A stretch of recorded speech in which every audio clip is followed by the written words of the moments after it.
Fight fans, so we got UFC 279 this Saturday. Nate Diaz versus Hamzat Chimaev. I'm going to be making quite a few videos regarding all the way up until we get to this fight night, guys, so stay tuned. But with this video, I would like to ask you guys something. What is your favorite Nate Diaz moment? Like, he has had some really groundbreaking moments. He has had some really fun moments. He has some really moments that just took us back and took us by surprise and just really amazed us. You know, whether it's some of his fights that he had, like great fight with Conor McGregor, both 1 and 2, or his great call-outs like he did after that Michael Johnson fight, or some of his tough moments in the house at season 5. You know, there's been a lot of moments, a lot of moments.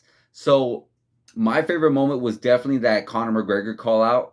Like, he literally, that straight up came from his heart. That came out of nowhere. He's just straight up was just frustrated and annoyed that this guy who just came out of nowhere, in a sense, you know, he wasn't a super big superstar. He wasn't someone from the UFC and come working his way up. He was working overseas, came over, had a few fights, and suddenly became this massive superstar, making all this money. And he saw that, and Nate Diaz was just like, hey, wait a minute. I've been doing this for a long time. I went through the tough house. I literally went from the bottom of the barrel. I went from being ranked 10 to almost ranked number 1. I literally have been fighting my way over and over again, winning, losing, winning, getting a title shot, losing nonstop. And here this guy comes all of a sudden and he gets all this attention. He gets all this money. He gets anything that he wants. And yet I've been doing this forever. Hell no. I want you. I want you. I'm not sure exactly what words he was saying, but he wanted Conor McGregor and he got it. He definitely got it. And that was one hell of a call out. I was always psyched. I was like, damn, you could tell he means that shit. You could tell it. My second favorite moment would be that stoppage of Conor McGregor, because again, he came from vacation. I believe it was 2 weeks out. I can't remember exactly when. It was a time frame, anywhere between that time frame. And he wasn't necessarily training. You know, he's in shape, but not fight shape. He had his words, not mine. And you know, he went in there. There was a good build up to this fight. You know, of course, Conor McGregor likes to play that mind games, and he got in the head of a lot of people. He got in the head of a Jose Aldo. You know, you see the way he affected Jose Aldo, and he got off. Jose Aldo got off his game plan and got knocked out. But that's one thing. Nate Diaz is a master of that too. You know, Nate Diaz will get in your head too. He will punk you. He will slap you. He will call you every name in the book to get you out of your own game. So basically, this is where we saw Conor McGregor matching word for word. You know, you could see in the press conferences that Nate Diaz wasn't going to get punked by Conor McGregor. And he didn't get phased not one single bit. And you could tell that it kind of frustrated Conor a little bit. Even in one of the, I want to say either it's that one of the face-offs they did, I remember seeing Conor slap Nate Diaz's hand, thinking that was going to psych him out too. But no, Nate Diaz went after him, because Nate Diaz don't play that.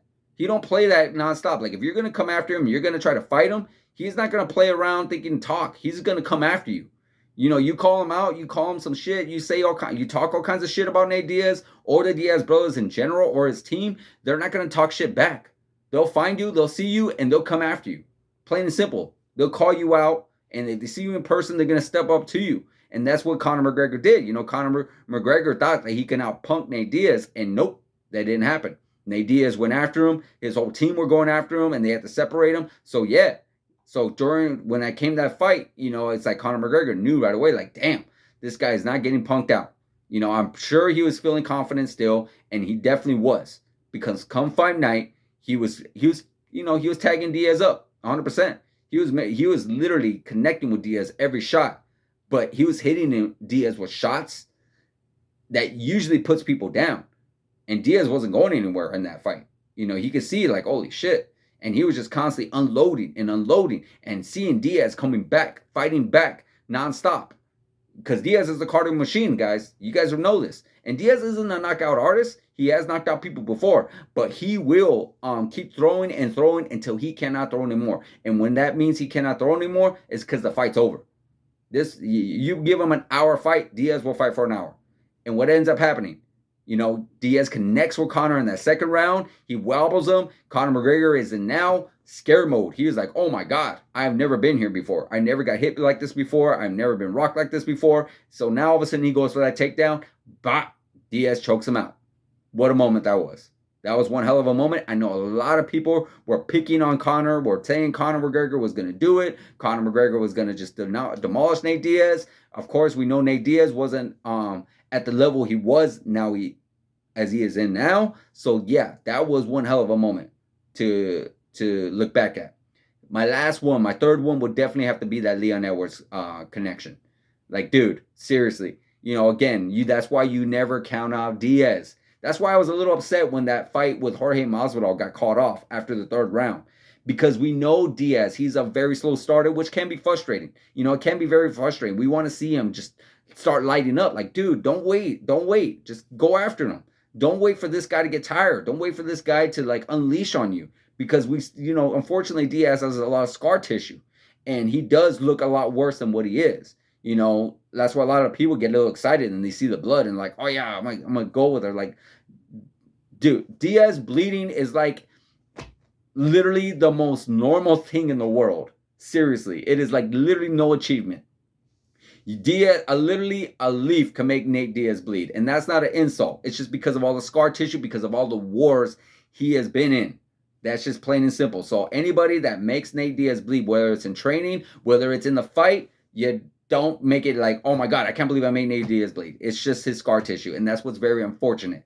Very, very unfortunate. Hopefully he does get that fixed over time.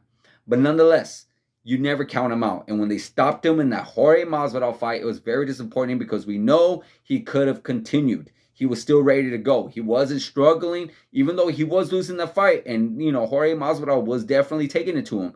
But again, we see what happens with this Leon Edwards fight. He was getting beat. He was getting hit. He was getting connected, shot after shot after shot. And what ends up happening? The fifth round, last minute, bam. Nate Diaz connects with Leon Edwards. He connects with him. And it's like, damn, he almost had it. He almost had the fight. And it was just like, I remember watching, I was like, oh my God, go after him. Because we remember that few seconds that he was just taunting him and like kind of pacing a little bit and not like really going after it. And I'm like, what are you doing? Go, lay it on him. And he was going after it. And honestly, maybe 30 more seconds more, maybe even less, Nate Diaz would have had that fight. And this would have been him knocking out the now welterweight champion. That was a very high possibility in that fight. But it didn't happen. He ended up losing. Okay, no worries. But those were my favorite moments. Those 3 moments were my favorite moments. I know there's so many to choose from. Really, there's so many to choose from. It's even that I guess you could say a bonus favorite moment of mine is when after he beat Conor McGregor. I'm not surprised, motherfuckers. Good God. I love that. That's by far one of my favorite quotes. Anytime you do something, anytime you achieve something, it's just like something you want to say. You hit your favorite set in the gym, you like literally hit your max out. I'm not surprised, motherfuckers. You get a raise at a job, I'm not surprised, motherfuckers. You do anything that makes you feel good, it's just saying, you can say that word over and over again. It's amazing. I love it. One of my favorite sayings of all time, favorite quotes of all time. Definitely, probably if I have to add it on the list, I'll definitely add it on the list. But what about you guys? What's your favorite moment? How many moments do you guys have? There's a lot of them to choose from. Definitely a lot of them. And this could be Nate Diaz's last fight in the UFC.